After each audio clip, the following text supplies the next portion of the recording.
ninkii hooyaday guursaday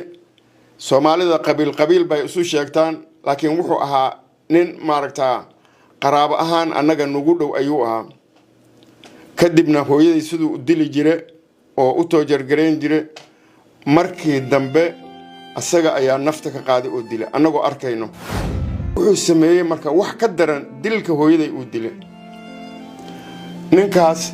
wuxuu iibiyay oo uu gatay walaashii oo aniga iga yar 2 sano ayuu gatay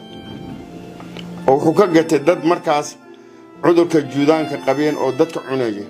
ayuu ka gatay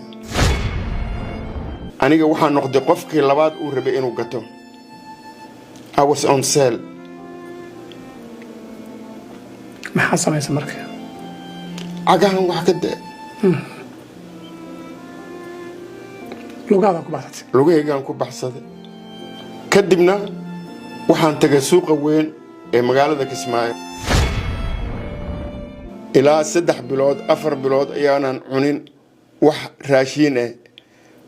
ilaa geedaha caleentooda mooyaane iyo xabaqda geedaha ka soo go'do ma aanan cunin wax raashin ah laakiin hooyaday waxay sameeyay jirtay meeshii dadka ay ka guureen ayay soo mari jirtay waxay soo aruurin jirtay lafihii la cuna gugi markaas ay noo karin jirtay habeenkii saan u ooynayno ayaa markii habeen barkii la gaaro waxay siin jirtay koob maraq ah weligeen ma aan xanuunsanin waxbana maaragtaa dib ee nama gaarin maraqaas ayaa maalin anoo hooyaday la socdo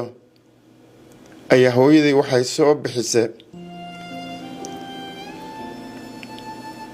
laf dhulka ku jirta oo soo taagan ayay soo bixisay oo quraansho badan iyo ay ku duwanta markaas waxaan ku yiraahday hooyo maxaad ku falaysaa waxaan aad ku falaysaa hooyaday waxay dhahday waxaan waa raashinka habeenkii aan idin siiyo marka maalintaas qalbiga ayaa aad ii xanuunay waxaanan ogaaday Ilaahay subxaanahu qaadirka inuu imtixaamayo oo imtixaan aan ku jirno ayaan ogaaday ilmaha ay iga tirtay hooyaday waxay dhahday waxba ha ooynin ani barnaamijkan waxaan caawa u sheegayaa marka ugu horeyso caawa ka hor weligay kama aanan hadlin